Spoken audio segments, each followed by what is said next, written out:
Buen día, buen día. Bienvenidos a Midnight's Edge Español. Soy Polly, de Latino Slant. ¿Cómo están hoy? ¿Todo bien? Bueno, tenemos noticias interesantes. Muy interesantes. También los temas del mundo son locuras, wokosadas, mamadas. Es la vida. Oh, un momento, yo tengo un guest. Hola todos. ¿Cómo estás?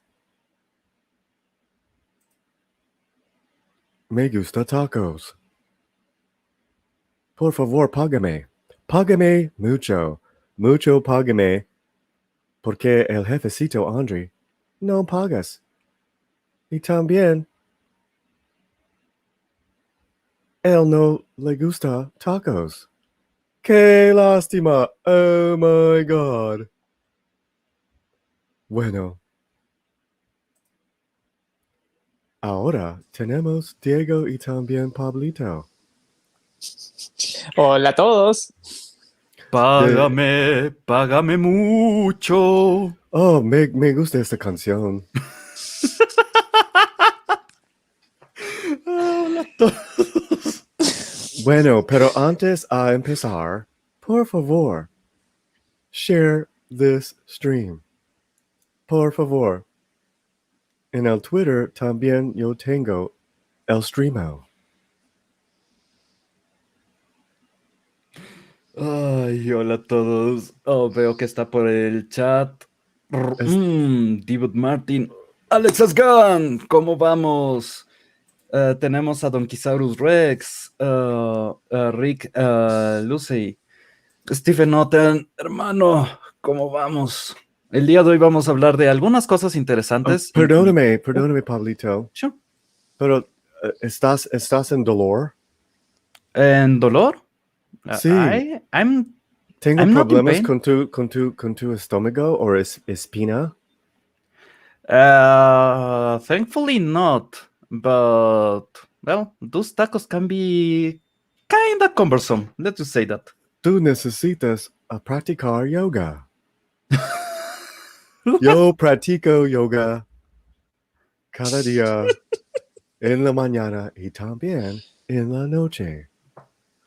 Me encanta yoga. ¿Practicas yoga, Diego? No. ¿Por qué no? Porque el estómago no deja que pueda doblarme. Pero tú estás muy cerquita to the ground. Es más fácil como los indios. Yoga es más fácil como los indios que están muy chaparros.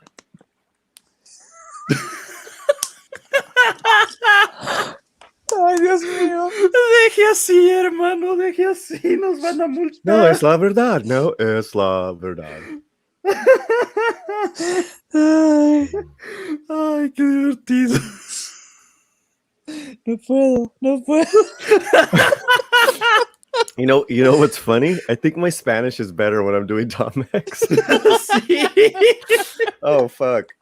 Oh, my God. Oh, lo siento. Yeah, that's funny. Yes. Why? I don't know. No, it's not me. It's not me. And that's Tom X. It's not Tom. And it's not to be confused with TJ Tom, Redneck Tom, Bad Tom. El Paso Tom. Mm-hmm. Taco Tom. Pargueles muchos. Oh, wait a minute. I don't want to start.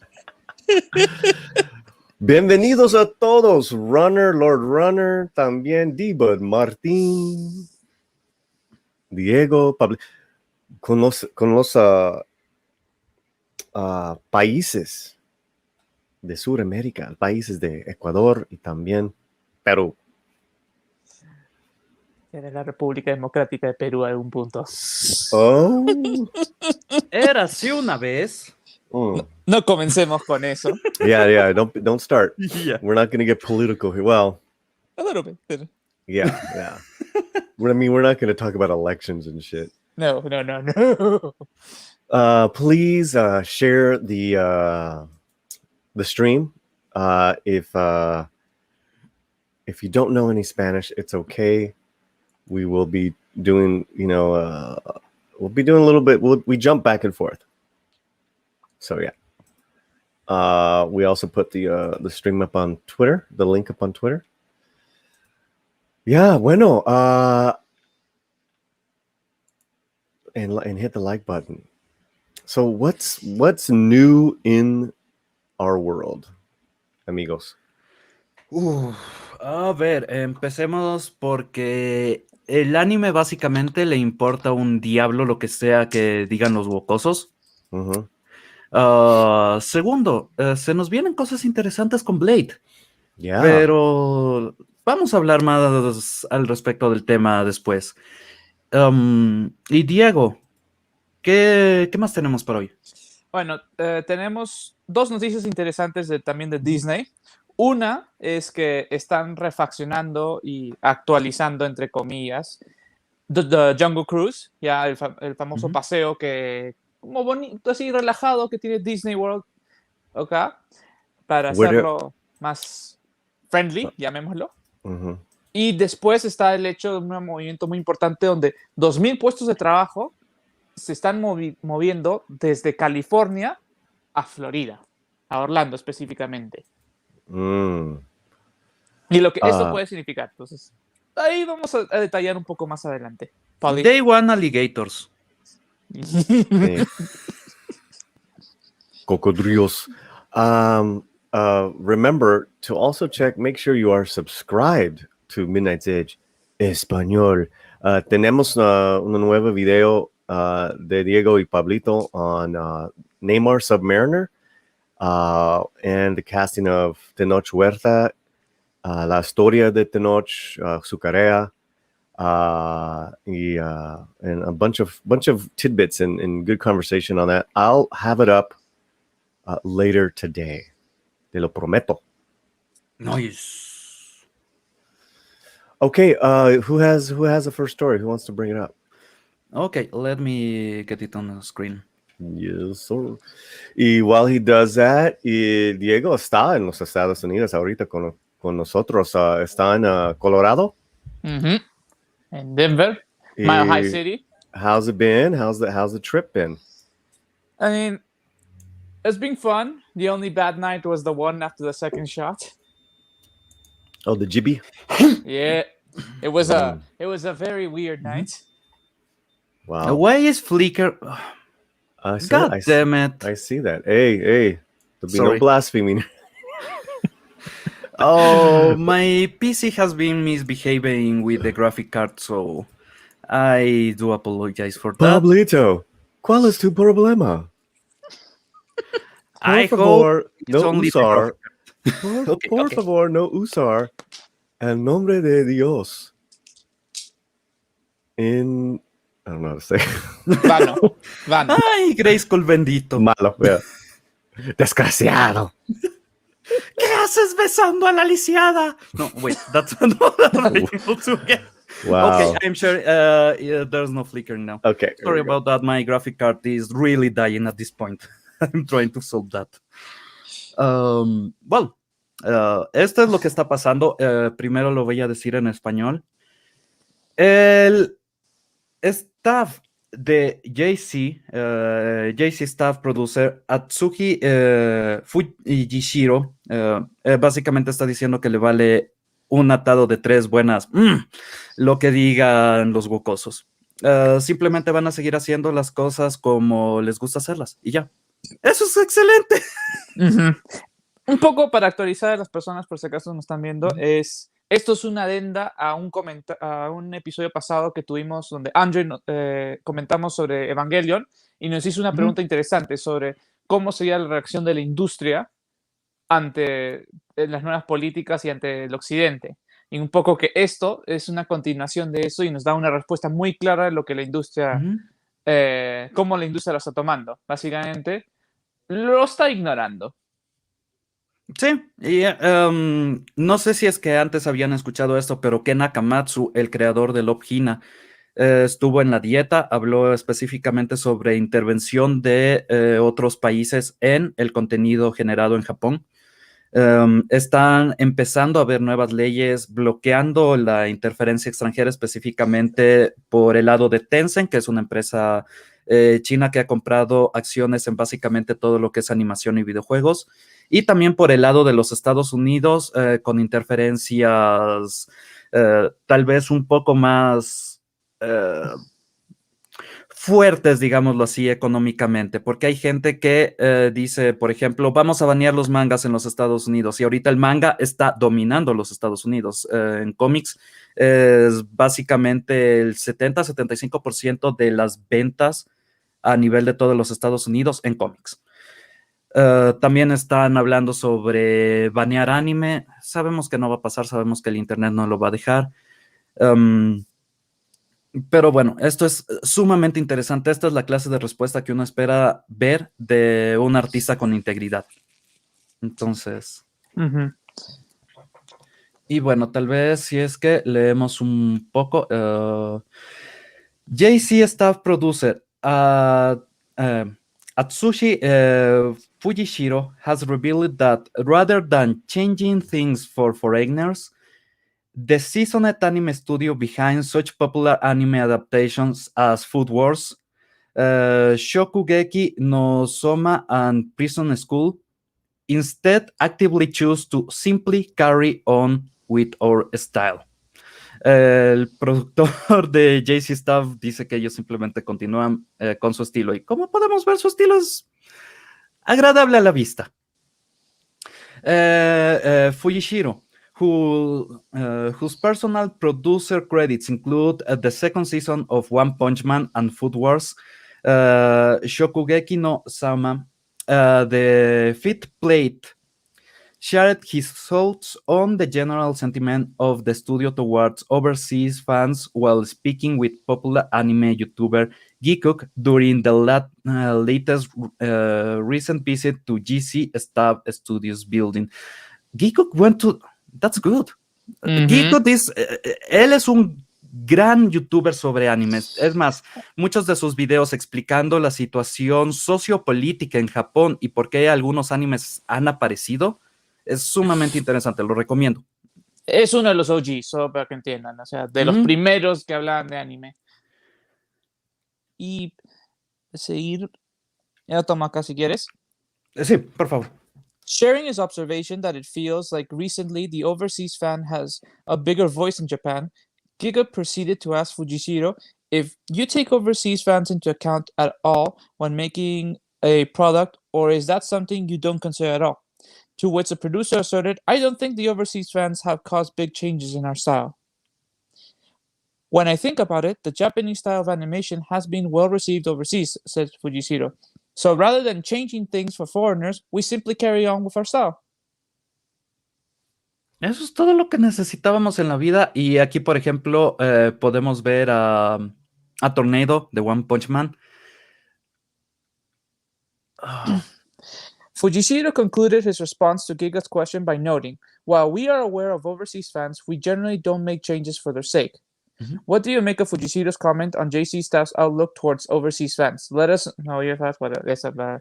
Ok, tal vez para dar un poco de contexto real sobre la situación.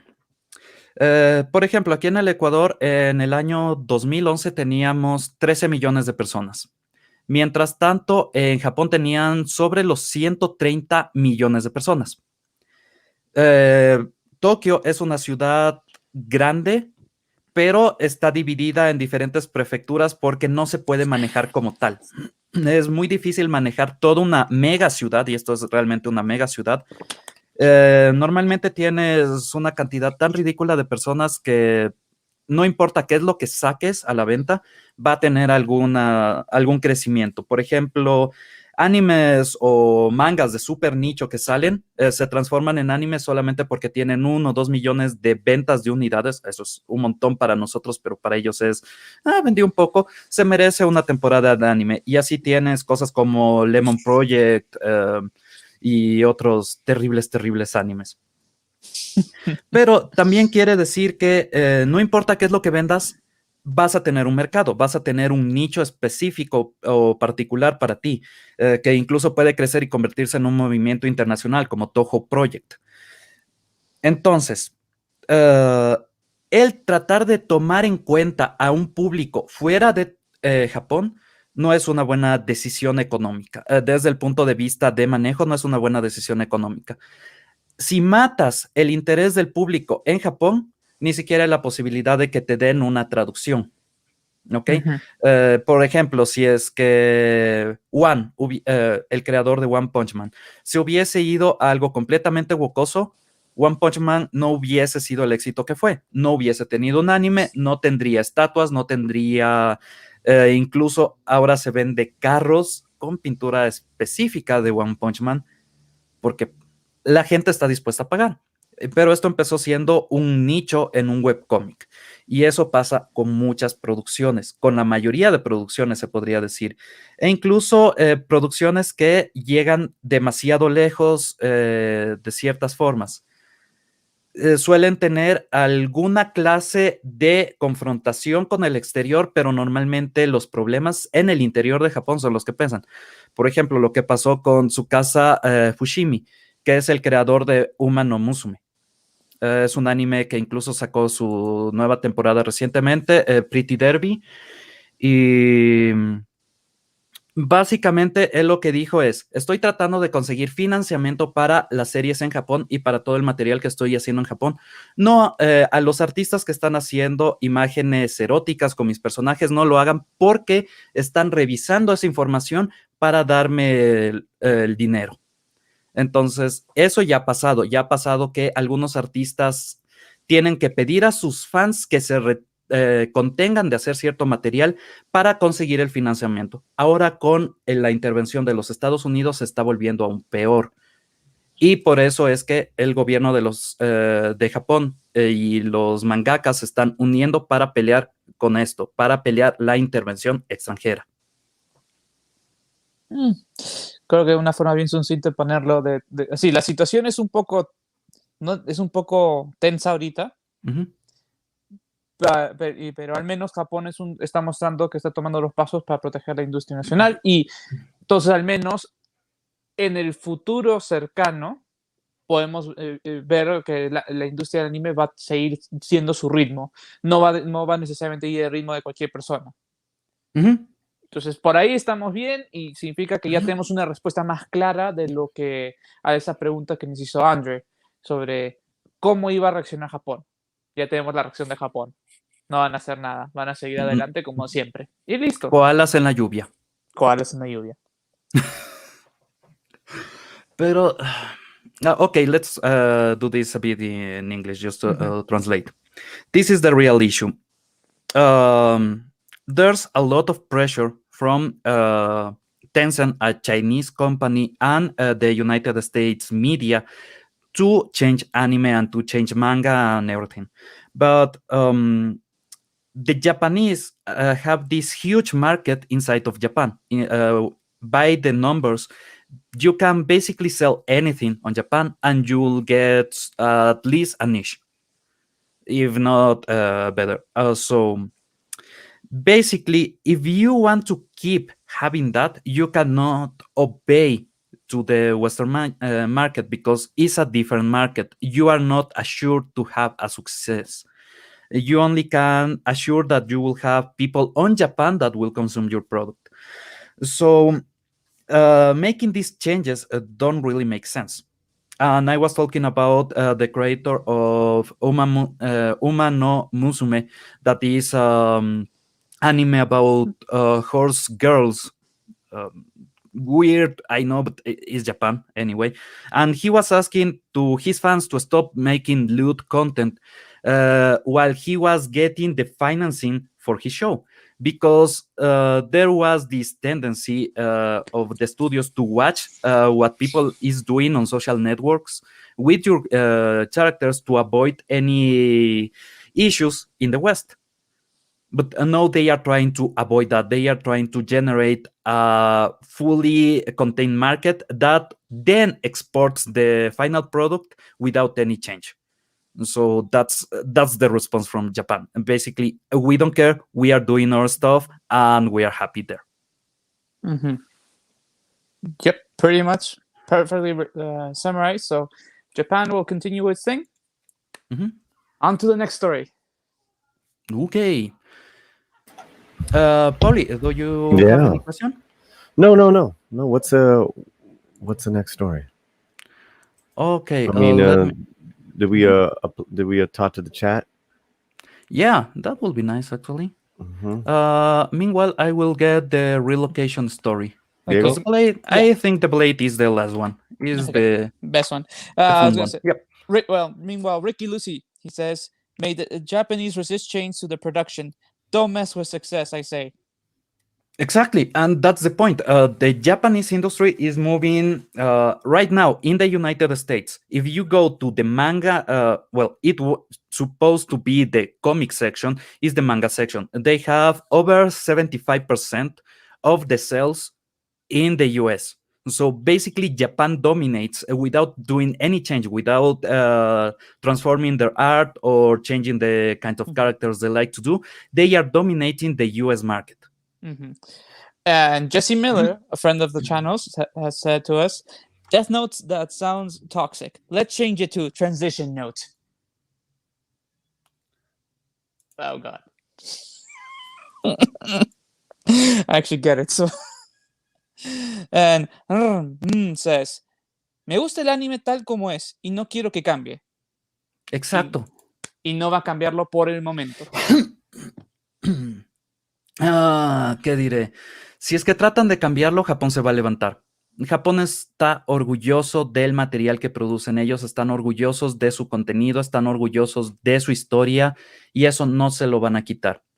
Es muy diferente a, por ejemplo, los Estados Unidos, que tiene una cantidad de poblaciones diferentes y todas ellas están recién empezando a unirse, a tener esta amalgama social. Mientras tanto, en Japón, básicamente ellos estuvieron aislados por 2000 años. Su sensación de ser japoneses es mucho más fuerte de la que algunas personas tienen con respecto a su propia personalidad. Entonces, es casi imposible arrancárselos. El Nippon Banzai es imposible arrancárselo a un japonés. Y bueno, tengo la otra historia lista. Let's go. Let's play. Mientras, Alex Ashgan, negative interaction note. Ay. Okay. Bueno, the story is Disney to relocate 2,000 California jobs to Central Florida. Un poco para dar contexto, Disney acaba de anunciar, esto fue la semana pasada, donde anunciaron que estaban movilizando 2,000 trabajos desde sus propiedades en California hacia sus propiedades en Orlando. La parte más crítica, sí, un poquito más abajo, Pauline. There. Walt Disney plans to relocate about 2,000 positions from Southern California to a new facility in Central Florida in a move that the entertainment giant said would consolidate operations and promote collaboration among staff. Disney has yet to identify the 2,000 positions that will move to Lake Nona community, but company officials said it would primarily involve employees in the parks, experiences, and products division. The move to Florida has been in the works since 2019, Disney officials said. Okay, so la parte importante, al menos este párrafo, es lo que han remarcado de que los puestos de trabajo que se están movilizando están casi dedicados en su enteridad a lo que son los parques y entretenimiento y también productos. O sea, ellos son los equipos que diseñan todos los productos de Disney, tanto los parques como lo que venden en sus tiendas físicas y venden en online. Pero, ¿por qué esto es importante? Por el hecho de que estamos hablando de 2,000 trabajos de esa naturaleza se están retirando de California y están siendo consolidados en Florida. Algo muy importante en el mundo de negocios es que cuando una empresa dice que se está haciendo para consolidar y que tratar de fomentar el trabajo en equipo, lo que a veces están tratando de señalar es de que van a movilizar la parte central de todas sus operaciones desde California a Orlando. Entonces, convirtiendo a Orlando en el nuevo corazón corporativo de la empresa. No se sabe muy bien si eso va a ser, porque ahorita no se tiene muy claro cuáles puestos son, pero están tratando de dar una idea, porque de todas formas esto va a tener un impacto significativo en lo que es Disney y en su valor como empresa, y que lo tuvo, pero un poquito, les comento eso un poquito después. Expanding our already significant parentheses, Disney Parks experiences and products footprint in Florida makes sense. Josh D'Amato, chairman of the division, said in a letter to staff Thursday. In addition to Florida's business-friendly climate, this new regional campus gives us the opportunity to consolidate our teams and be more collaborative and impactful, both from a creative and operational standpoint. Disney has already has more than 60,000 staff members working in Central Florida. Again, eso es lo que estoy diciendo. Estamos viendo consolidación. Bueno, más probable que en un futuro muy cercano, Orlando se vuelva el núcleo de todo Disney, en vez de ser Burbank, California, que fue donde comenzó Walt Disney cuando creó la corporación, bueno, la empresa que se volvió corporación. Paulie, could you go a bit down? O Pablo, whoever's controlling this. Diego, lo que quiero que notes, estaba muteado. Ah. Trataba de hablar y estaba muteado. Lo que quiero que notes aquí específicamente es el lenguaje que están utilizando y lo que quiere decir en realidad, o al menos lo que están señalando como background para su decisión. In addition to Florida businesses, climate, new regional campus gives us the opportunity to consolidate our team and be more collaborative and impactful, both from a creative and operational standpoint. ¿Qué quieren decir con esto? Si es que lees entre las líneas. Y esto es algo que hay que hacer mucho cuando alguien de Hollywood habla, lastimosamente. Lo que están diciendo es, no nos dejan trabajar, queremos hacer las cosas, queremos ganar dinero, no nos están dejando, nos están metiendo un chingo de pendejadas en el trabajo, nos toca irnos a otro lado. Sí, básicamente. O sea, analízalo. Sí, es consolidar la parte creativa. Quiere decir, no nos dejan ser creativos. Entonces, hay una presión que que está interfiriendo en la creatividad. Hay una presión que está interfiriendo en la calidad y accesibilidad de las películas, que es algo que ya hemos visto con la calidad de las últimas películas y series que han sacado en Disney Plus. Y además, la presión política de estar en el estado en el que están. Entonces, eso está interfiriendo en su producción y en sus ganancias. Lo que están diciendo es necesitamos huir y conseguir de nuevo ese dinero. Ok, pero tú tienes control de la página. Ya puedes bajar un poquito más porque... Pero te pasaste mucho. D'Amato and other Disney officials stressed that Burbank-based company was not abandoning Southern California, where its film and television divisions are located. The 2,000 positions that will be relocated represent less than 5% of Disney's total staff in California, according to Disney officials. Employees whose jobs will relocate to Florida will be offered moving assistance, Disney officials said. The move will take place over the next 18 months. Ok, lo importante aquí, ya nos están dando un cuadro de tiempo de cuándo están haciendo esta transición, 18 meses. Eso es lo que en términos de negocios le llamamos el largo plazo. ¿Ya? No es una transición rápida porque van a hacerlo eventualmente poco a poco. Están tratando también de dar otro mensaje claro de lo que dije con respecto a las acciones, porque si ustedes ven las acciones de Disney después de que salió esta noticia, tuvo una picada significativa por el hecho de que obviamente los inversionistas se pusieron un poco nerviosos, porque de todas formas esto se puede interpretar o que se está consolidando y van a haber despidos o que están despidiendo personas. Sobre eso, por ejemplo, están hablando sobre 18 meses y ayuda para movilizar. Eso quiere decir que al menos el key personnel, las personas más importantes de los equipos que van a migrar, van a irse con todo su equipo. Así que no va a ser un despido masivo, seguramente va a haber despidos si es que vamos a ser honestos, la comunidad latina va a salir ganando un poco aquí. Ujú. ¿Por qué lo digo? Porque durante muchos años las personas que migraban a trabajar directamente en Orlando, Florida, con Disney, eran latinoamericanos. Era la forma en la que ellos conseguían más fácilmente personal. Oh, God. Sorry. De todas maneras, es eso.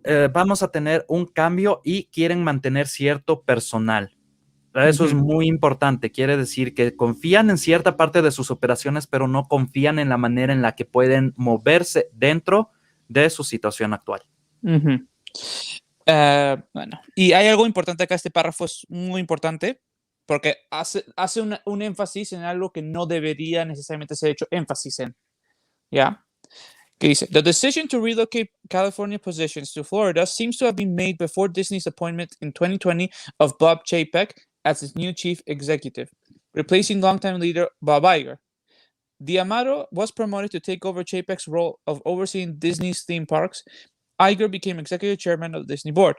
Acá, ¿por qué estoy diciendo que esto es importante? Porque primero están anunciando de que esto no es una decisión de Bob Chapek, conocido como una persona que usualmente recorta presupuestos. Chipek. Ajá. Entonces, están tratando de dar una señal de que esto fue hecho por el liderazgo anterior, el liderazgo más estable, llamémoslo. Porque, seamos honestos, bajo el liderazgo de Bob Chapek, a pesar de que sean decisiones que vinieron antes de él, todas las malas noticias han venido con él. Entonces, esto es para, de nuevo, reforzar el sentimiento de seguridad para los inversionistas y tratar de mantener estable el precio, que no tenga una caída muy grande, la cual tuvo. Por cierto, Iger es un cobarde. No vamos con Iger ahorita, pero ahorita Huyó de déjame todo esto. business. Sí, no, es que, no, por eso. Iger se cortó, dijo, cut my losses, y salió. Exactamente. Antes de cualquier cosa. Pero lo que estoy tratando de decir ahorita, para no sidetrack de la idea, es de que este artículo se nota que claramente está hecho por un propósito. Están queriendo preventivamente avisar de que estamos moviendo trabajos, estamos consolidando porque estamos buscando mejores, como dice Pablo, mejores condiciones para ganar plata, pero no queremos asustarlos. Estamos anunciando que todo esto está planeado, todo esto será en un plazo largo y todo esto se decidió mucho antes y no es una medida de cortar presupuesto, entonces no es una medida tampoco de despidos. Y el otro mensaje es, estamos todavía manteniendo confianza en nuestro personal, tanto que nos los vamos a llevar con nosotros. A ver, y otra parte importante de que dicen esto es Disney officials also note that the company plans to continue to invest in its Anaheim parks with a proposal to upgrade and renovate the resort within the existing 498-acre footprint. The plan dubbed Disneyland Forward calls the addition of new attractions, shops, and eateries into the underdeveloped areas of the existing resort, specifically around 2 Disney hotels west of the theme parks and on the site of a parking lot east of the resort. El último párrafo no importa porque es solo un detalle burocrático, entonces, pero lo que es importante acá es, esta parte final es de nuevo, todo este artículo se nota que está hecho para un propósito, apaciguar las aguas, no dar susto porque Disney esté consolidando operaciones ahora en Orlando y un poco dejando la parte administrativa sacando la parte administrativa de Burbank y de California en general, sacarlo y movilizarlo a Orlando y hacer Orlando el nuevo corazón de Disney. Pero todo esto es para no asustar a las personas. Están tratando de hacerlo lo más transparente posible sin que seas un Disney investor, ¿ya? Están tratando de mantener la calma, tratar de mantener el precio, que no tenga una caída significativa, porque ahorita Disney no necesita más golpes como eso. Y tratar de dejar claro que Disney tiene buen liderazgo, Disney tiene un plan, Disney está haciendo el plan. No estamos haciendo esto como una respuesta de golpe. Hey, Diego, Stephen Norton nos dio un tip de $5. ¡Tacos! Gracias, Stephen Norton.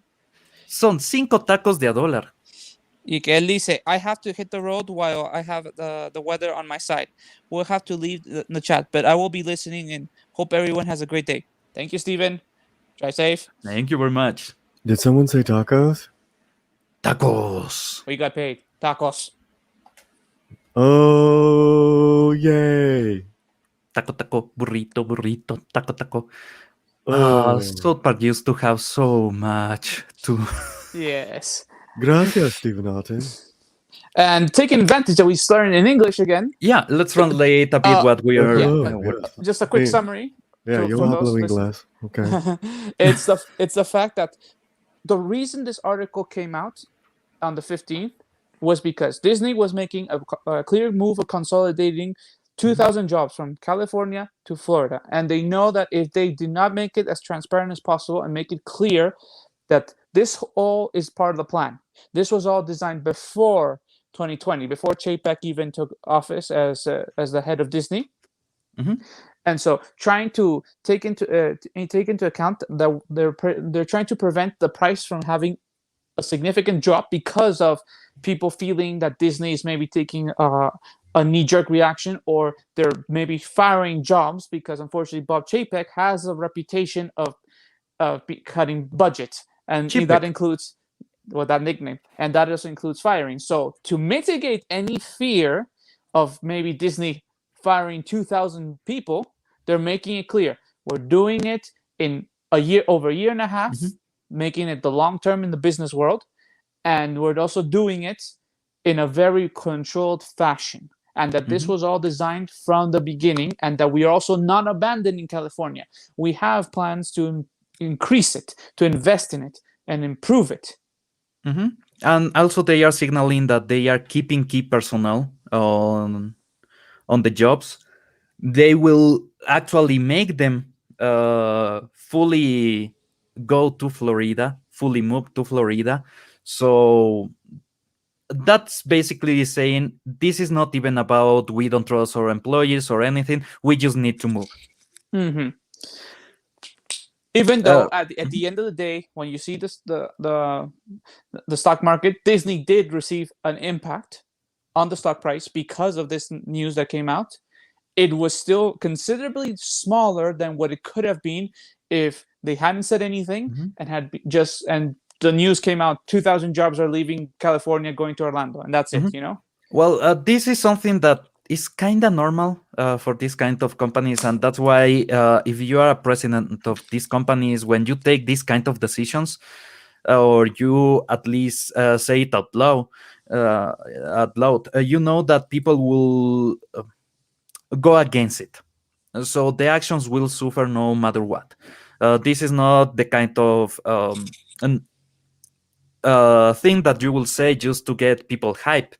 Is something that you are doing because you need to, and you are telling people, I need to do this so bad that I'm willing to take the risk. So it will take away from the actions from the stock. But this is the reality on this. If later they make enough to regain that money, they don't care about this. So they are willing to lose this kind of money. They are willing to do it now, because this is the best time to lose the least. And they were looking for a moment like that. They were looking for a moment where they can go away without losing that much money. So what they are sacrificing on the stock market is nothing compared to what they want to earn in the future, having more freedom. And as they are saying, they are looking for creative freedom, and they are looking for a better place to innovate, to make something new. That tells us also what is the current state of Disney on California, but that's the reality of the business. And talking about the current state of Disney in California and Orlando, we can go to the next one. Oh yeah, give me just a second. Until then, well, who do you think they are moving on the big key roles? Well, seeing the division, most likely they're moving their most veteran Imagineering teams, from California to Orlando, because also the fact is Disney has a lot of land that they still haven't developed in Orlando. There's a lot more land they have there than they have in California. Okay. Mm. And also the fact that the land in Orlando doesn't require as much approvals as the one in California requires, because as part of the article, it says they need the approval of the city of Anaheim, which they will do because the city of Anaheim knows that Disney is a big money bringer for the city in general, not only in Yes. taxes, but just visitors coming and consuming in the city. Okay, but what's important there is that in Orlando, they can expand and make entire bigger workshops for Imagineers to design bigger rides, to design bigger spectacles for the shows when the money starts rolling back after restrictions start slowly coming out of the world and people can come and visit again.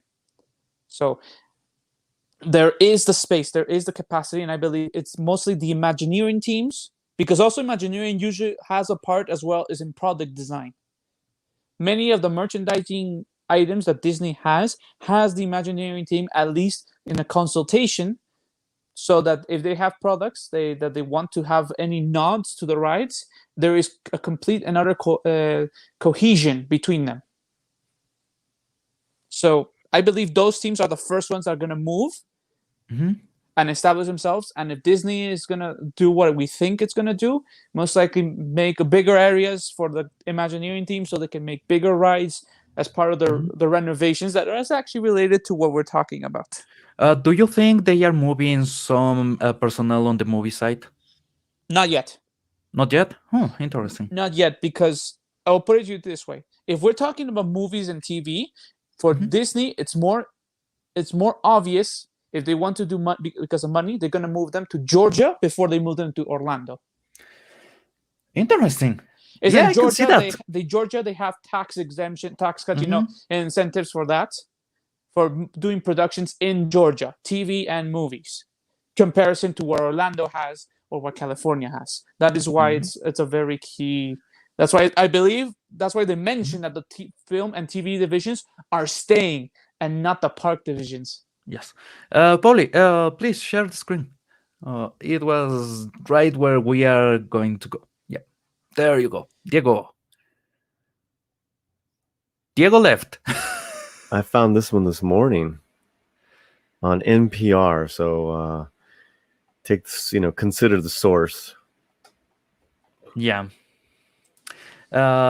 Disney introduces an revamped Jungle Cruise ride without the racist imagery.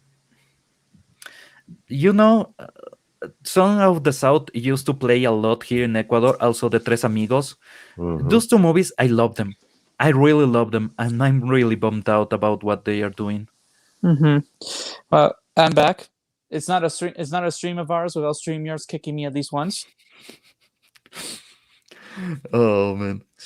Okay, but something about this is very important because it connects to also what we were saying, how they're revamping the rides and how they're moving teams to Orlando. Okay, do you want to read this? Can you start, because I'm trying to get it close up. Okay. Since it kicked me out, I'm a bit controlled. A ride at Disneyland that used to feature racist colonialist depictions of Africans now emphasizes slapstick monkey and chimpanzees besting clueless tourists instead. I will avoid any kind of cursing here. Jungle Cruise, which originally opened in 1955, until recently featured spear-weaving, head-butting Africans as part of the attraction. A revamped version of the ride opened Friday at Disney's theme park in Anaheim, California. Disney previously announced the ride will also be redone at the Magic Kingdom Park at Walt Disney World in Orlando, Florida. Stop messing with perfection. Please, stop messing. No, but let's be strategic here acá. Primero en español, como siempre. Lo importante de esto es, primero, Disney acaba de hacer una actualización al Jungle Cruise, que es una de sus atracciones más viejas que tiene Disney en los dos parques, porque es una de las primeras. ¿ya? Para que tengan idea, este ride no siquiera está en Animal Kingdom en Orlando, solo está en Magic Kingdom, que fue el primero.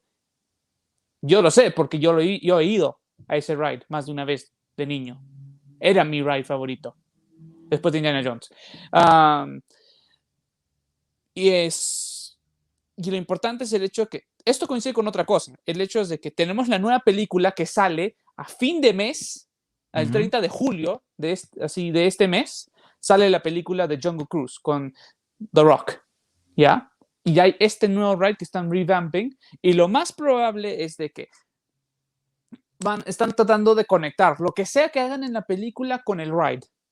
Porque también es un paseo que tiene más de casi 70 años, casi. Estamos ahorita 50. Sí, del 55 serían 66. 67 años. Sí, 66, 67 años. O sea, estamos hablando, tiene más de 50 años de existencia este paseo.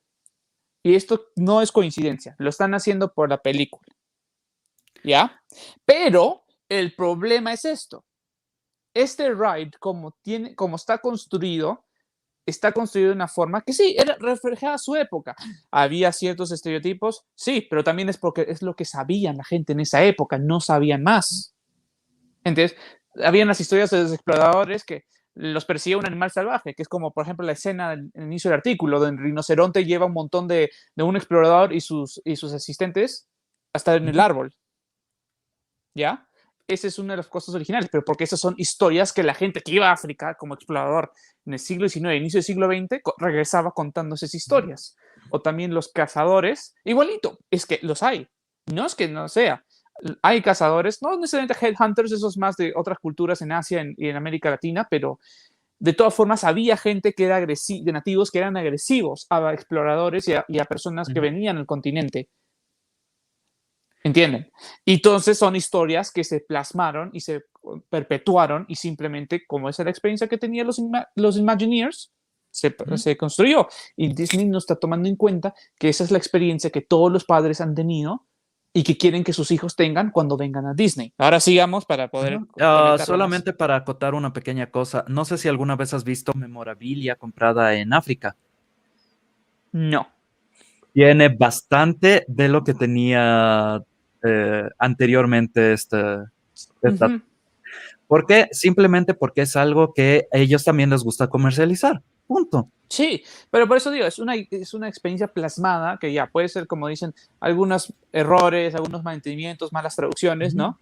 Pero que al final esa es la experiencia que se tenía y no tomar en cuenta eso arruinaría todo, de verdad va a arruinar un poco el valor de repetitividad para los padres llevar a sus hijos.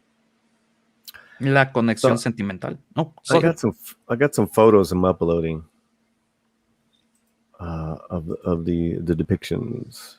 Do you want to share? Yeah, and real fast, there's two things here, right? That these depictions have not been they're incredibly old. From what I'm reading in another article, it's been 65 years since it's been updated. So basically, since Disney opened in California, right? So I'm taking it as that's what Disney thought of, Africa or natives at that time. So that's one thing. The other thing is, since January, they've been removing these images and updating them, all because of the Jungle Cruise movie coming out. Now, the company said it's made it clear that these changes are not related to the upcoming Jungle Cruise inspired film. Yeah. That's BS. Okay, here's a couple of images. Here we go. Okay. If you were here in Ecuador, that will look like maybe the Saraguros. And I'm not joking. Something like that. You can the skin tone a bit lighter, Mhm. and the tocados with more feathers, more spikes, actually. Mhm. But yeah, it looks tribal. It looks something that I can see in my country, let alone somewhere else. So kind of Also, weird that finish, Go man. on. Finish, Pablo. they are against this. That's all. Also, to take into account something else, Disney doesn't do things like at that time. He didn't do things just because he wanted them, from stories. He would usually have reference pictures. That's why you see, for example, the crocodiles. And the They're real Tom they're is here. accurate. Hey, Tom. What's up, Tom? Hola. Hola, jefecito. Hey, Danny TV in the chat, exactly. Se ven exactamente como indígenas ecuatorianos. They look like Ecuadorian Indians. They look like, for example, the Saraguros or something from the Shuars. I kind of like the design of those costumes. I really do, because it feels home. Estoy another one. enojado. Okay, that looks a bit more African, but also looks like the Legend of Zelda, Twilight, not Twilight Princess, Majora's Mask. So I like it. I like it a lot. I mean, and this is all that has like they're disappearing little by little. Bom dia from Olá. Portugal. So let's see. ¿Cómo va, irmão? Como vai? Okay, I got another one. Mhm. Here's the native one. That's I think it's already been removed. That's Charlie Chaplin with I forgot the name of the fat guy in the silent. Mm-hmm. Para Yeah. que la madre mi esposa.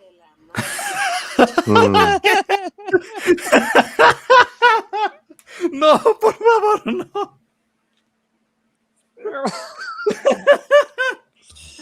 Ay, madre mía. Oh, Sí. Sí. Sí, señor. Tom X. Okay, where were we? Okay, yes.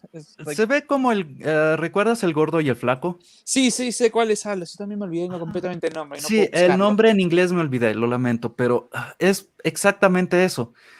De ahí no veo ningún... El atuendo de nuevo se ve, salvo por el sombrero, cultura ecuatoriana. Ay, diablos. Las esculturas se ven africanas. El elefante se ve africano. No, la ropa se ve ecuatoriana. Es indio la oreja. Ajá. Sí, pero de todas formas, el hecho es esto. Es like, Disney, como dije en inglés, Walt Disney, no hizo esto como simplemente basándose en las historias que escucha la gente o través de los libros, sino él también tomaba fotos de referencia y hacía amalgamas. Entonces, esta escena claramente es más probable, hubo un jefe tribal que tal vez tenía premios y después vio otro que tenía un sombrero y después hubo otro, ¿no? Que era un gordito y los combinó todos. Sí. Porque también es un espacio limitado, no podía poner todo lo que él quería. Yo he visto documentales que hablan de Walt Disney y todas las cosas que él quería poner en cada paseo, pero él tenía la limitante tecnología y espacio. Y de su hermano diciéndole no. Y su hermano no tenemos diciéndole dinero. No. Exacto. D. Martin says, Walt Disney had a large collection of National Geographic magazines that they used for design reference. Exactly what I just said. It's that. Even though National Geographic had its own inaccuracies at the time because also misconceptions, but still, it's the fact that he used reference material.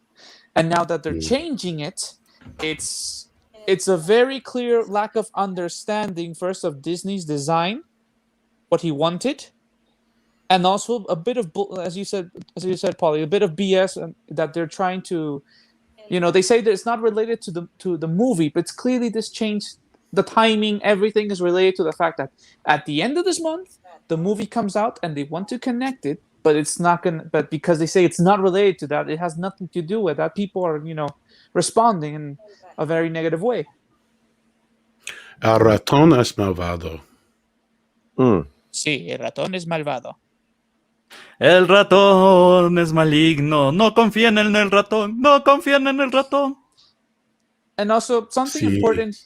important we have to say here, okay? Especially because this picture here with the rhino. Again, yes, some of these scenes are exaggerations of stories that because explorers would come back and exaggerate and say, yes, I literally ran from a rhino, climbed from a tree with my guides, and we stayed there until the rhino left us. En su trasero. Exacto, Tom. Pero it's like, and the problem I said is this. Between the bad PR saying it's nothing related with the movie, and also the fact that because they're not being honest, people are reading it and they're seeing this as like, of course it's related to the movie. You just want to connect it, but they're not taking into account how people will like necessarily feel if they're not honest.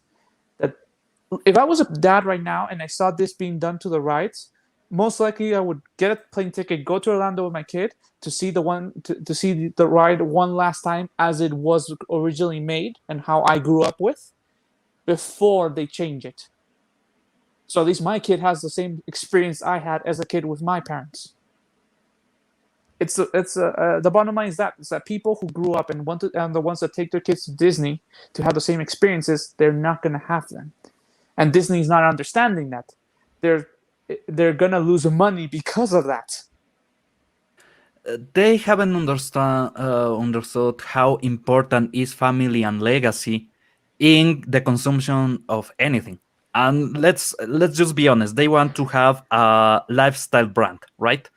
That's what they have been trying to get. Something like Apple, that is a lifestyle brand. But this is the issue for culture. Lifestyle is normally from the family. It is something that you inherit from your people. So if your parents are into Disney, you most likely will be into Disney. So there's a retention there. There's a generational retention for business that they are forgetting and they are actually removing, which is stupid if they want to keep making money on long term. So at the end, these moves most likely, like, we can't predict, because also it's going to be very dependent on how the movie performs in the box office as well as in Disney Plus. If the movie performs well, okay, their gamble worked off, whatever. But if it doesn't work, if the gamble doesn't work, at the end, the only thing that Jungle Cruise really had going for it was that nostalgia for people. Because it was an experience that was transmitted from father to son, or mother to daughter, or whatever, Where you would go, like, because we're talking rides are 60 years old. So even a grandparent could be like, took their kid, took the grandkid. Now the dad also took the kid again, and now the son is gonna take the kid, new one. It's like whole generations could be affected by how the ride is changed, and Disney is not understanding that at the end that's money. They're leaving money off the table. That's the point. That is money. For example, let's say, how old are you, Diego? I'm 31. Okay. Where did you learn about, let's say, Star Wars? Or where did you learn about Star Trek? Or any of the series? Star Wars was because we watched the movie on TV. Mm-hmm. Star Trek was by sheer accident after I was watching Babylon 5. Okay. So basically, one of them has a familiar connection, right? Mm-hmm. So if you want to remember your dad, will you watch Star Wars? Like, if it's on TV, yeah, because it was a thing. Yeah, exactly. So that's the point.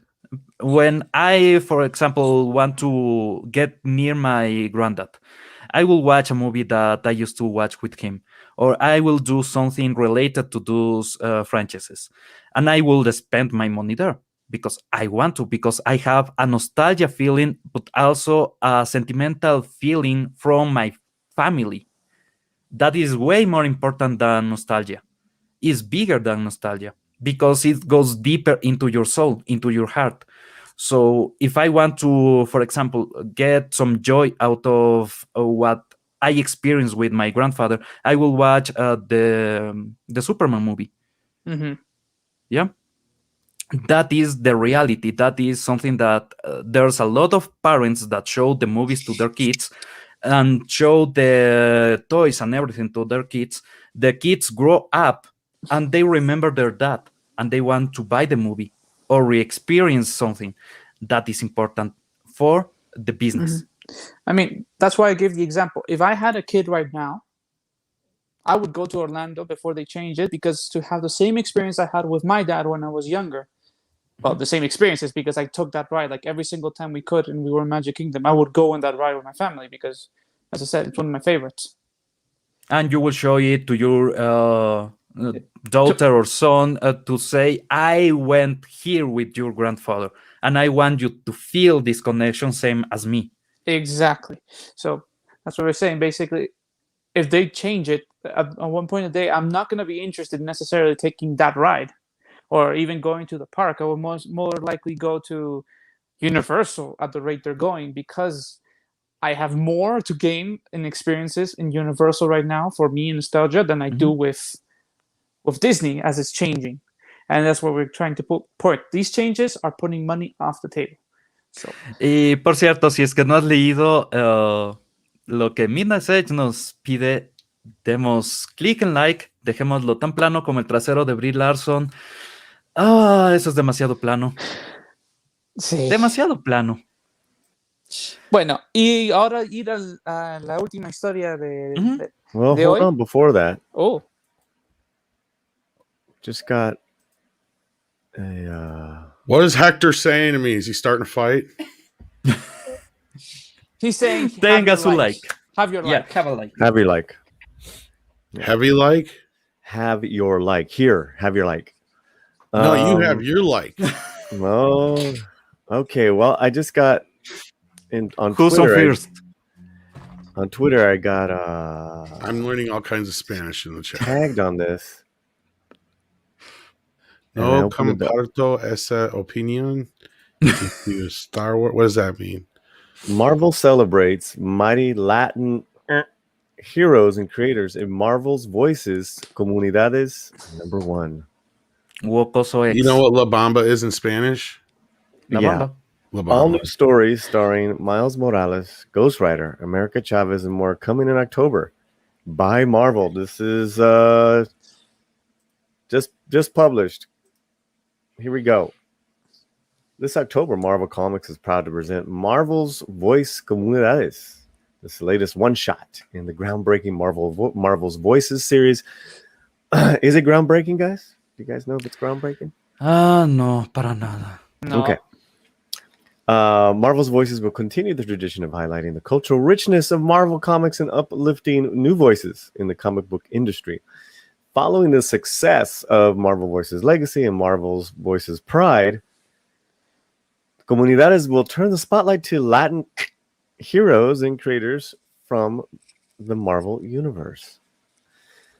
These all-new stories will feature thrilling adventures of some of Marvel's most popular heroes, while celebrating the range of their cultural heritage as told by favorite writers and artists and those making their Marvel comic debut. All right. So ¿por dónde empiezo? I see America Chavez. I see Robbie.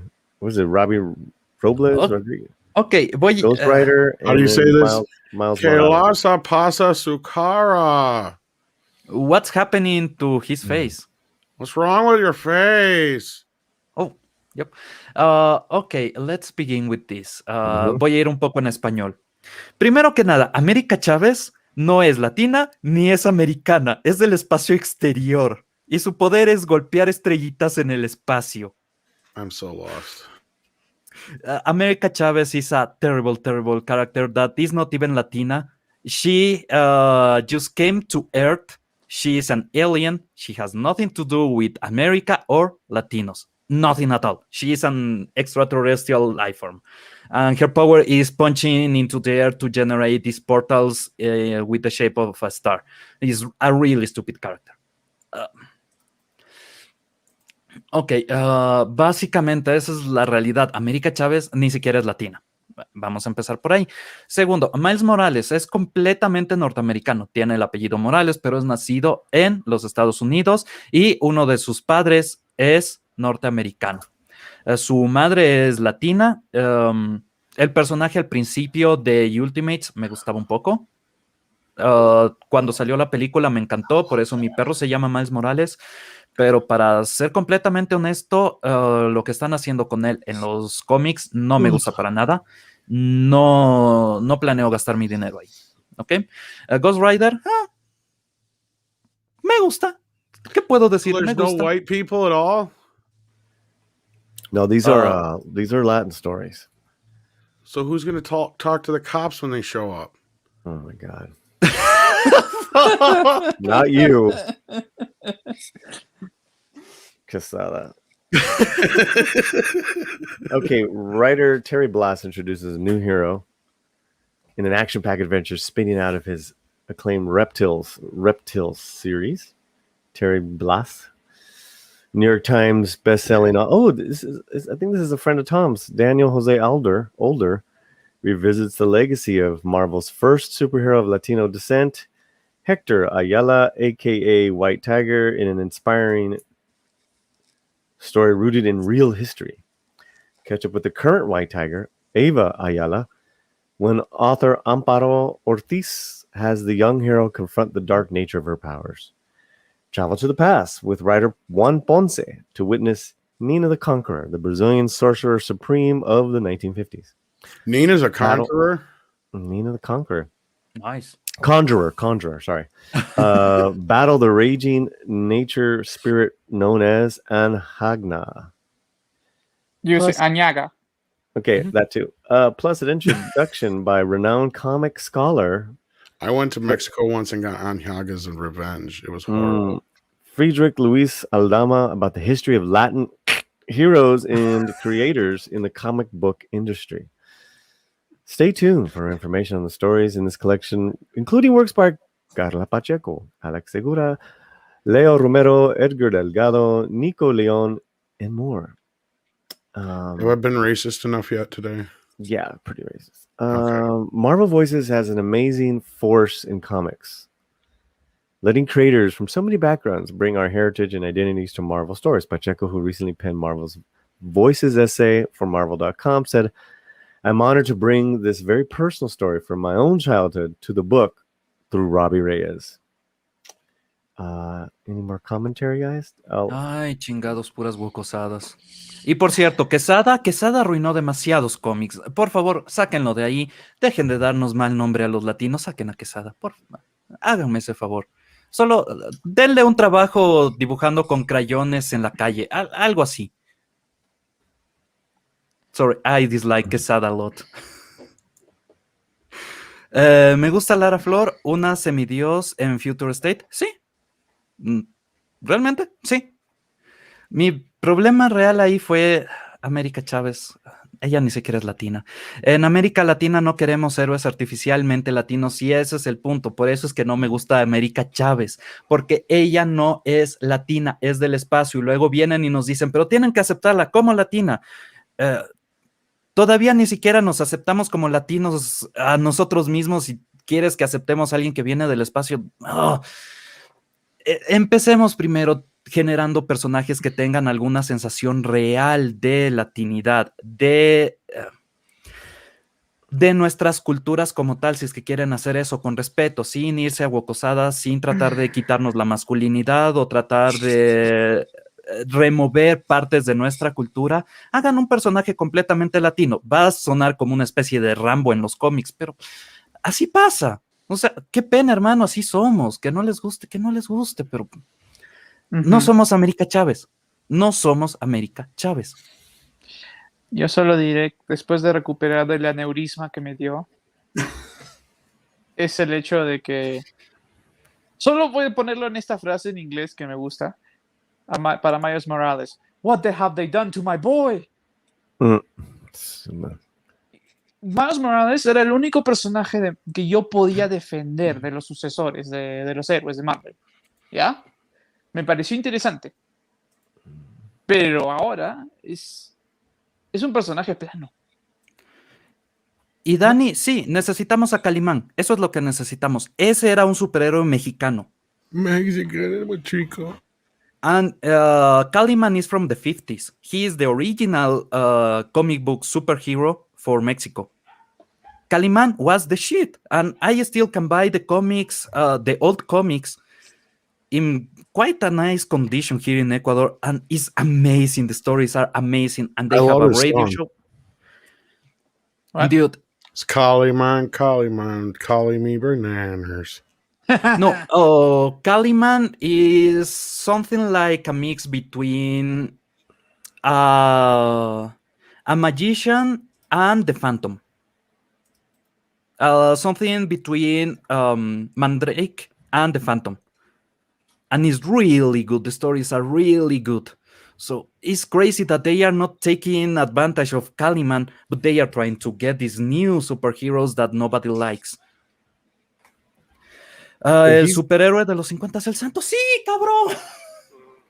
Well, they're too problematic. El Santo and Blue Demon. Pero son hechos acá. Hey, man, O sea, stop doing that. Yeah, I'm gonna sorry. kick your ass, Tom. Jesus Christ. That was a good one. What? I'm sorry. I know, but it's like you keep distracting. We're like trying to like. That's what I said. I break some might as shit well just down, and leave. you're like, ooh, baby, go run. Well, he does. Ay, lo peor es que la palabra azotar estuvo muy bien escogida. Okay, Miles- here's the one. Miles Morales used to be good, but then all of a sudden Marvel stopped hiring writers whom you have to write for his character. Well, let me Exactly. ask you guys a question. Mhm. And Tom, maybe you can help with this. These writers, do you know them? I know maybe she should come on. As far as have I ever heard of them before? Yeah, and their work. Older I've heard of before. I'm gonna send you the link because I think we need to get another perspective in here. Yeah. She seems to be a fan of some of these. Otherwise, none of the other writers have I ever heard of outside of maybe Daniel Older sounds familiar. Yeah, Edgar he was in Star Delgado Wars. sounds familiar. Yeah. He wrote the Star Wars books. Other than that, Joe Quesada, of course.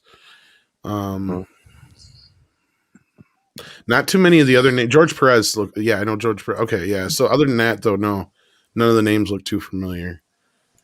I sent you the invite. Come Yeah, join get in us. here and put some class on the show. Get me out of here. No. No, I gotta go eat something anyway. So, Tacos. yeah. Take out quesito from comics, please. Just do me that favor. Okay, Arm said, okay, she's coming in. Okay, well, why While we don't you wait. wait till Arum gets here, Tom? I'll do my best. Let me finish the story real quick. This is such an excellent project. I'm happy to get to be part of it. Older said, I've read all Marvel's Voices collections and love them. It's so great to be able to write for one. Palante. Okay. Marvel Voices is such a unique project. I mean, this is kind of just everyone's repeating themselves. Ni pa'lante ni pa' atrás, pa' tu casa. Let me say this: if it was so great, you wouldn't have to go out there and say all this crap. Well, It would just speak for itself. You know, people would actually fucking buy it. You know. well, that's my other question because I'm really. Well, let me just say, Marvel's first Latino superhero, White Tiger, was created by writer Bill Mantlo and artist George Perez in 1974. Deadly Hands of Kung Fu. Eh? You say Marvel's first? Yeah. Okay, I was gonna say because the first Latino superhero is clearly Zorro. Give me a fucking break.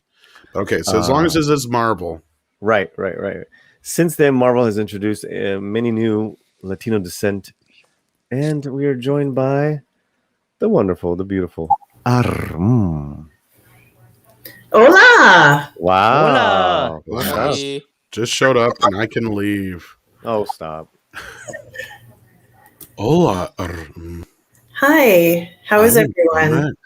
Good. Do you have any what are your thoughts on this whole article and some of the if you have any insight with any of these characters and their writers? Yeah, I'm kind of disappointed. I follow some of the reviews, or have seen some of the reviews of these particular characters from another YouTuber, and unfortunately, the portrayals of the characters are not, what I would hope them to be. And I, I really think that they could have done a better job. I had posted that I'm fond of one particular character called Lara Flor. And she is a character created by Joel Jones. And she writes for Future State. And I really love that character. I thought that she's a perfect example of the type of characters that I think people want to see. She's Brazilian. And Joel Jones, who's the author, is Brazilian. And she based the character on pretty much on herself.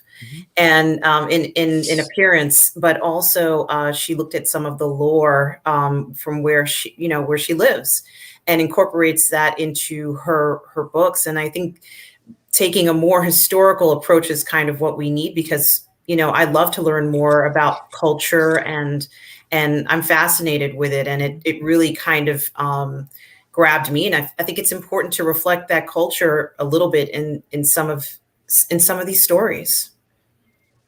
Yeah, but even the design is good and that's the point. She is the new Wonder Woman on Future State. She looks amazing. Can we see that? Does anyone have a link to that? I'm trying to get the. I put a link in the chat, I guess. Okay. Let me grab it. It's I don't know. Thank you for coming on. Oh, it's my pleasure. Thank you for having me. I can only stay for a short time, but I love coming on to this. I love coming on to it. So thank you for. I'm going to share it. I got it. Oh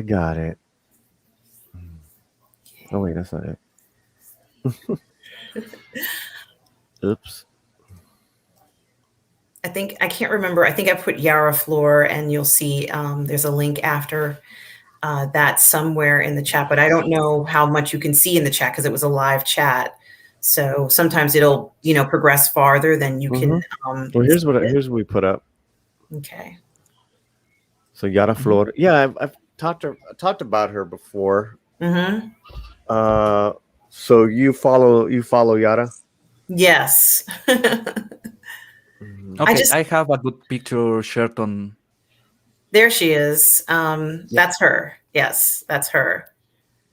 And I think she looks fantastic. It's a comic book, so the character has to look realistic, and the character, has to be relatable in the sense of, the realism of the story. So I just love her. I think that she looks great. Her one thing I was going to say, that another thing that I really like about her costume is that it's easy to cosplay something like that, because I know we're not talking about cosplay, but you're kind of more covered up, and it's just like it's not as revealing as some of the other costumes. And she's just a great character, and I'm pretty sure that Joel Jones took some of the folklore that she knows about and incorporated it into the story of Lara Flor. So I think this is an example of what the potential that a character can have. I mean, what do you guys think about just looking at a few images of her? Just about the. Oh, sorry.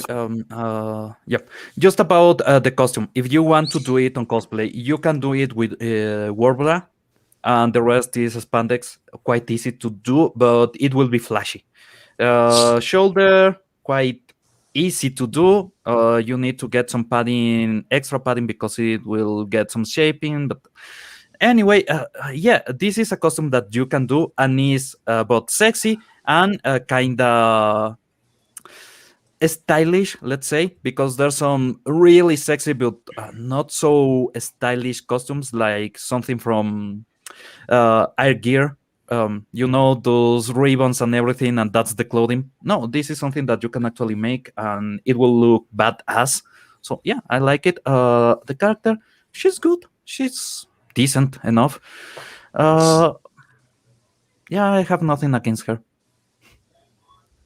I can't say much. This is the first time I'm hearing the character, but just the design alone, it's like, yes, I do have the feel the Wonder Woman vibe moment with her. Oh, here you go. Oh, she's the new Wonder Woman. Yeah, and I don't know whether that's one of the officials. No, I don't This is think the it's official. photo of the That is, Latino I don't believe I sent you that. Midnight Edge Espanol. Kidding. There's nothing wrong with that picture, but I'm just saying, I don't know what No, you guys are. wait. Oh, there's nothing wrong. Yeah, this one. There's nothing wrong with that. And when they announced this character, I had a theory, and Diego, you may enjoy this. I thought that they were going for the Brazilian Wonder Woman because of what happened in the Amazonas during the Spaniards' exploration. When they went to the jungle, they found a bunch of ladies that just had lost all the warriors on the tribe. They killed them with blow darts and everything. And when the Spaniards came back to civilization, we were attacked by gigantic women that wanted to kill us. And they only saw a woman, as far as I know. And it was tiny with a blow gun and mostly naked. That's all they saw. But when they came, they were talking about this gigantic woman, the Amazonas, that they were killing them on a fight, and yeah, it was all bullshit. I think what these articles have connected is presentation. That we're gonna parade our minorities out for you guys because look, that's what we're all about. And proper representation, whereas someone like Yara Flor, obviously Arum is a big fan. And it's interesting because you guys Diego wasn't familiar, and yet here's the exchange, the organic exchange of Arum showing us, hey, screw those guys. This is who I like. And that's what we kind of did as kids. It's like, oh yeah, that comic's all right, but look at this one I got. Yes. Instead of this, this parade of wokosones, seemingly everywhere. So that's just my 2 cents. What are your thoughts? No, I think you're right. I really think you're right. It's like how they put it. I feel that what they're doing, instead of they're trying to, say, yes, we're trying to better the world, we're trying to bring these voices, but I feel they cheapen us, our culture, our voices, by using us as tokens. Is the best way. Hey, I have to split for a few minutes, but you want to bring up the main story? And I'll come right back. Okay. Just give me a second, and I'll have it. Okay, just I was continuing the whole token thing, taking advantage. This is a fact. That was the fact. Is Hollywood doesn't understand it. Ciao, jefecito. Doesn't understand it. So at the end, I feel it's like one of those moments where they're not understanding where the money comes from, they don't. They need the audience to connect with the content, not the content connect with the audience. Yes, and it's the same that I have been saying about a lot of things, actually. For example, the word the Wokoso word Latinx. They are trying to get an Americanized version of a word when we have so many dialects here, so many languages here from the different cultures. Hey, can you put up the story? Because I gotta. Sure, Pablo. It's ready. I want to get it up for you. There you go. Yep. All right. Yep. But that's it. I don't like being a token. That's all. Talking about something different, but still in Marvel. Bassam Tariq in talks to direct Marvel's Blade, starring Mahershala Ali. He looks. Yep. Please go ahead. Comment on it. I'm a big fan of Mahershala Ali, and I've seen him in so many movies. He was in Moonlight, which I think he won an award for that movie, and he's really proving himself in so many roles. I'm excited to see him in this role, but I personally I was surprised. I didn't know he was even being considered, but I hope it will be everything we are hoping for. It's just that the previous Blade, that's kind of a hard act, to follow. Yes.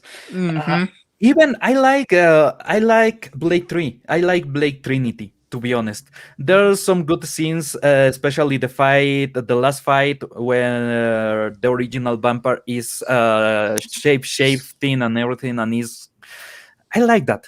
I know Reynolds was not that great on the role, and most people there just were there, whatever. But I kind of liked a lot of that movie.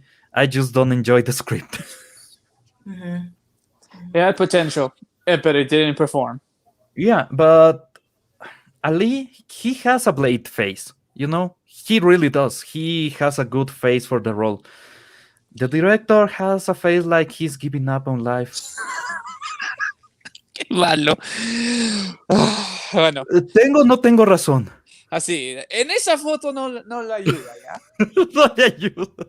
No la ayuda, ya. Bueno, comencemos con el español antes en inglés, como siempre. Eso, básicamente, mi esperanza es que esta sea una buena película de Blade. Las anteriores películas de Blade me gustaron muchísimo.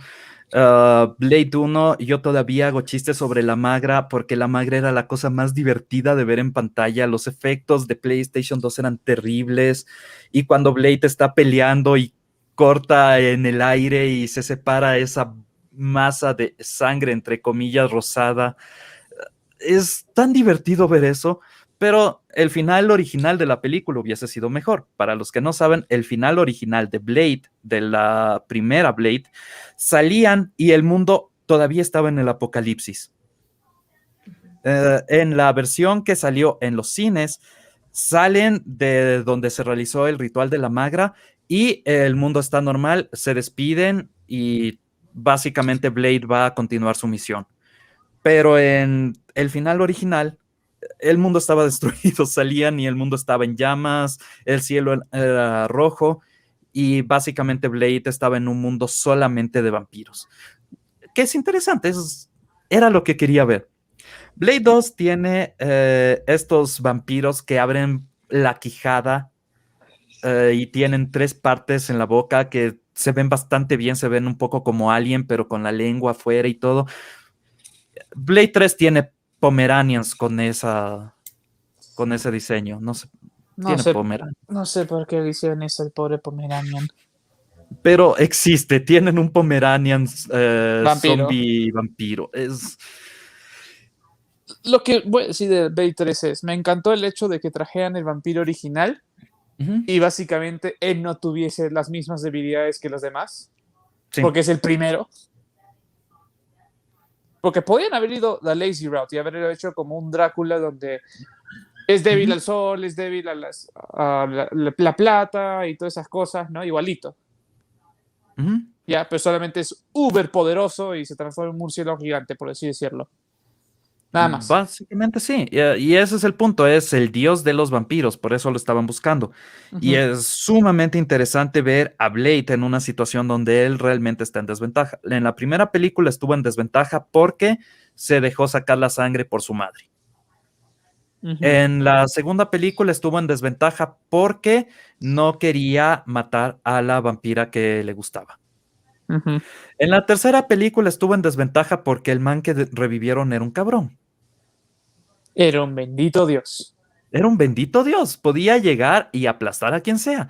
Entonces, quitaron la parte que normalmente me molestaba en Blade, que era debilitarlo para tener una buena pelea. Y en lugar de eso, hicieron ni siquiera un power-up. Tuvieron un personaje que tiene todos los power-ups desde el principio. Es un cheat character. Y fue interesante ver a Blade irse contra un cheat character y estar en desventaja por primera vez en la serie. Pero también tuvo a Ryan Reynolds haciendo un terrible personaje, así que... No. Ryan Reynolds ahí ya mostraba que él iba a ser Deadpool. Sí. Desde Sí. Él quería ser Deadpool. Pero vamos al artículo antes que los sidetrack más. Yep. Okay. Mogul Mowgli director Bassam Tariq is in talks to direct Marvel Studios' Blade movie starring Mahershala Ali. The two-time Oscar winner was announced to portray the vampire hunter at San Diego Comic-Con in 2019. The highly anticipated film is currently undated, but expected to be part of the Marvel Cinematic Universe's Phase 4. In February, Watchmen writer Stacey Osei-Kuffour was confirmed to write the movie script, with Marvel Studios president Kevin Feige producing. Wesley Snipes previously played the half-vampire superhero in the trilogy of box office blockbusters, beginning with the 1998's Blade, the series, which included 2002's Blade 2 and 2004's Blade Trinity, focused on the vigilante, a human who possesses vampire strength and protects humans from bloodsuckers. Feige was a co-producer on Trinity. Okay. Ok, if Feige, así, si Feige fue coproductor en Trinity y ahora está produciendo la nueva película, lo único que yo pido es que ya, tal vez no me traigan mi dios vampiro de nuevo, pero traigan a un vampiro que sea Power Up de nuevo. Porque... y para los que no saben, hay una referencia aquí a Watchmen, pero no es al Watchmen, a la película o al cómic, es a la terrible serie. Or Watchmen, the television show. Which one is it? Is Is the one where Dr. Manhattan takes his dick out and gives it to a black woman? No, the movie is by Snyder, if I recall correctly. Yeah, no, this is the series where Dr. Manhattan takes away his balls to give it to a lady. Yes. Literally, he does that in the... Okay. Oh God. All right. I like the movie more than the series. The ending of the movie, I like it more even than the comic book ending. But that's me. I don't like the squid. I like the fact that they try to make Dr. Manhattan the catalyst for human peace, because everyone wants to fight a god. That's quite interesting. And the last scene with Rorschach screaming, "Do it!" is good. It's really, really good. I know there's a lot of people that like more the original comic. I can see that. I just think the ending is better. The rest of the comic is maybe better, but the ending is better on the movie. Polly, you back? I thought I heard him as well. Yes. See. Good. Muy bueno. So, wait, let's continue because here's something about that. It says, the long-anticipated reboot came together after Ali, who starred in Marvel series Luke Cage for Netflix, made it known to Marvel Studios that he wanted to take up Snipes' superhero mantle. Marvel Studios eagerly accepted Ali's pitch, and the rest is cinematic history. He's very lucky to be able to say, that you want to play a specific role, and not only say that you want it, but also get the role. He's very, very lucky. Yes. Usually it takes years in the industry, like something like a Robert Downey Jr. or James Edward Ramos, just to be, have that right to ask for it and get it. And let's be honest, he's trying to replace Wesley Snipes. He has to beef up like crazy if he wants to get there, because Wesley Snipes was amazing. Every single time he was on scene, he was amazing. And his physique, his hatred towards life in general, that was on screen all the time. So there's big shoes to fill. Yes, exactly. It's such an iconic role. Because also think about this. The Wesley Snipes movie has people that were like 8 years old watching it when they shouldn't have, but they have watched it because I'm one of them. Yep, me too. Okay, it's like, so whatever Ali does, the movie going on is that we're also part of that generation that actually is working and has the money to go and see the movies, right? Have to see him either outperform Snipes or at least reach the same level of Blade. They are going for a 2000s icon. And you are not talking that you have 50-somethings that like it.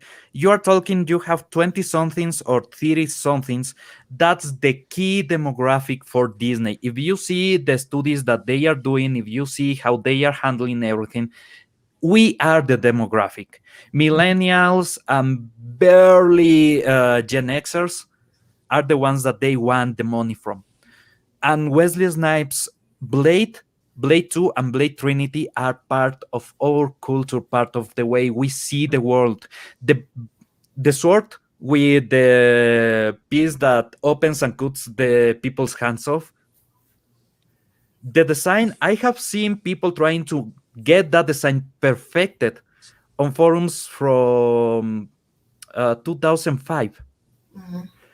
Engineers trying to replicate that. And now you have people that actually do swords for artillery that are doing that sword with that function perfectly. And it's amazing. That is something that comes from love. And if you go against that love, you will get burned. Well, I also think that, Wesley Snipes himself put so much of himself in the character. You both mentioned what great condition physically Wesley Snipes was in when he made these films. And he is, a martial arts champion, correct? So, he was a beefcake. Yes. And so that was something that just even on his own reflected in his power as the character. And, and we came to expect that from Wesley Snipes, not just when he was playing in Blade, but in his other performances. He had a certain sense of power and strength that he brought, to the screen. And I hope we see something like that from Mahershala Ali somehow as he's going forward with this character, because I don't think that he can really do what Wesley Snipes did. I think he's going to have to somehow recreate that character to suit him because, I really don't think we've seen another actor who is anywhere near like Wesley Snipes. I think he was, maybe just one in a million. Yeah. Mm-hmm. I would say that Wesley Snipes really is a unique actor, okay? Because we're talking a man who played Blade, a person who hated his very existence, right? Right. And then we have the Psycho from Demolition Man. Mm-hmm. Two different beings, completely opposite poles, but he performed them beyond what I actually would have thought. Because I've seen Demolition Man years later, after not being no longer a kid, and actually appreciated more his. What? Oh, Diego, wasn't Wesley Snipes on the best XXX movie? As I recall, he was on XXX. But anyway, yeah, he's amazing every single time he's on the screen, and that's the point. If you want to get there, you need to really get there. Ali needs to go all the way. He needs to be badass. He needs to be angry. He needs to be calm all at the same time. And that's the magic of Snipes on Blade. He's angry all the time, but you can see him taking control and doing stuff slowly. But you can feel the anger. Mm-hmm. Yeah, there's definitely a certain intensity that Wesley has that came out. And I'm sure you both remember he played a baseball player in Major League through his career. And he also played in New Jack City. Some of the roles he had, were pretty much unforgettable and added to the movies that he was in. Even if he was not the lead at the time, you couldn't forget him as soon as he came on the screen. And I want to see if we're going to get that in the new Blade. I want to see if it's going to be a performance from Ali that's going to make us just remember it as long as we've remembered Wesley Snipes as Blade. Yeah. I'm going to continue the article and then after bring something to that. Gentlemen, you have to go, and okay. I apologize, but it was a pleasure coming on and speaking to you both. And please let Polly know. Thank you for hi, Polly. I just wanted to say thank you for having me on, and I'll continue to listen in the background. Thank you. Of course. It's my pleasure to see all three of you, and take care. You Take too. care and thank you very much. Bye-bye. Thank you. Thank you for gracing our presence. And just like any woman, she's here one second, gone the next. Love is so fleeting. The heart is so fleeting. Pero continúa. Continuando. On Tariq's side of the camera, the filmmaker's most high-profile movie to date was 2020's Mogul Mowgli, which starred Riz Ahmed. Tariq's filmography of documentaries and short films include These Birds Walk. I'm not sure if it's 11/8/16 or whatever, but Is that the sequel for Birdemic? I'm not sure. The Red Mountain Choir, Wad, Mogambo, and Ghost of Sugarland. With Tariq's hiring, the filmmaker would join an all-star lineup of Phase 4 directors, which is also the MCU's most diverse group yet, including Kate Shortland's Black Widow, Destin Daniel Cretton, Shang-Chi and the Legend of the Ten Rings, Chloe Zhao, The Eternals, John Watts, Spider-Man No Way Home, Fantastic Four, Sam Raimi, Doctor Strange in the Multiverse of Madness, Taika Waititi, Thor, Love and Thunder, Ryan Coogler, Black Panther, Wakanda Forever, Nia Da Costa, The Marvels, Peyton Reed, Ant-Man and the Wasp, Quantumania, and James Gunn, Guardian of the Galaxy Volume 3. The only is that and the same Sam Raimi one are the only ones I can say I'm really wanting to see them, as well as this movie, the Blade one. Something fun. When you say Magambo, all I could think about was that scene on Airplane. Oh no. The bar Mogumbo. Uh-huh. Okay, but That's my mind is trying to avoid current Marvel films and going for better films. Yes, That's how far we are. Okay, but connecting a bit to what mentioned, okay, about the character, what it also will come down to is how the script writes the character. Because still, yes, Wesley Snipes had a perfect performance for Blade, but also he had the script gave the opportunity as well for him, to take the character in that way. The problem is if the script creates a situation where Blade can be Blade. Yeah. That's where we have to be careful as well as expectations, because if they told me the original writers from any of the three movies were doing it, I would say, okay, we're going to have Blade, because he's going to have the situations, at least going to have all the situations where he can portray Blade. Right? Even it has to be like maybe in this first movie, an imitation of Wesley Snipes' Blade at the beginning while he gets used to it. Yeah, but at this point with Marvel will be Blade and America Chavez fighting against, I don't know, the American flag? I don't know. At this point, somehow I'm not... I like Blade. I really love Blade. I love the Wesley Snipes version. I'm kind of worried about this, to be honest. I mean, I think everybody who's seen the Wesley Snipes version is in some degree worried about it, because as we said, it's big shoes to fill. Yep. It's not just any character, because it's one at the turn of the literally it's a character that evolved with the turn of the century and the turn of the millennia. Yeah, it's part of the Matrix generation. You know, this cool ass like Underworld, all these movies is cool, greedy, but as kinda gothic-y, fun movie.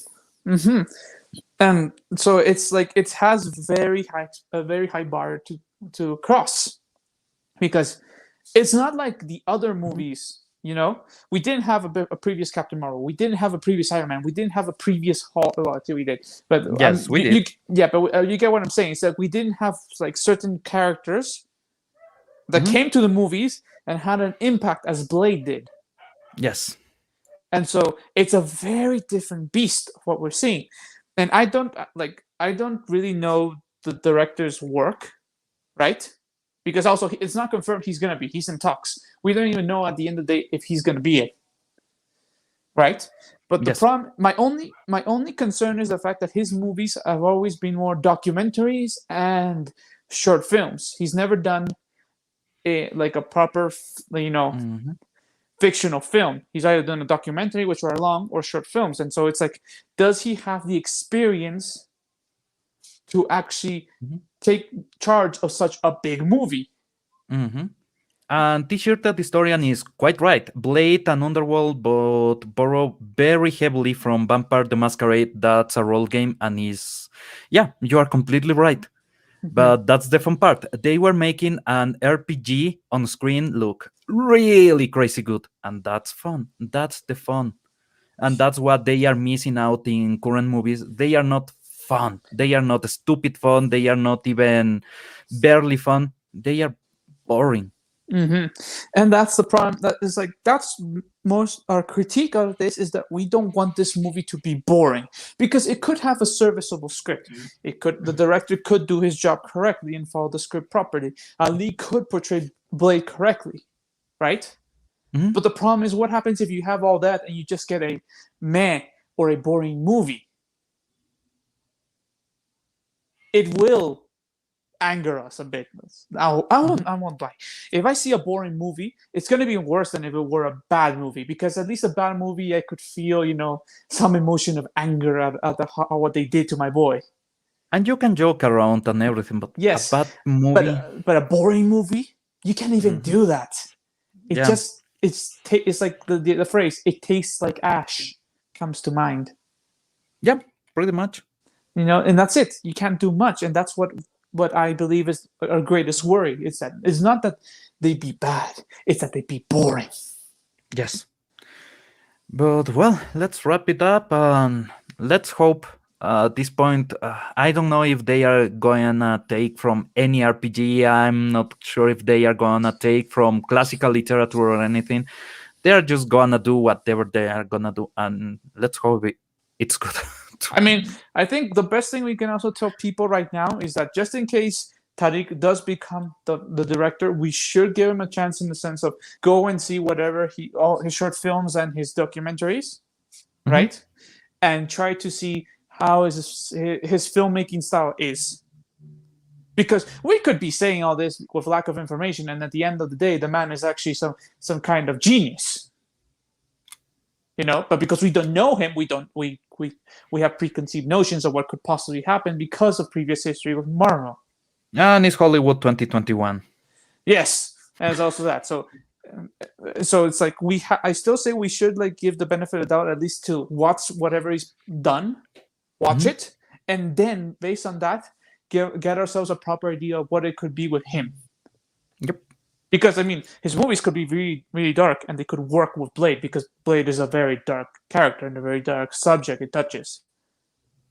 So let's just wait and see, because also not confirmed. So we could be all worried about his style, whatever, and at the end it's somebody else.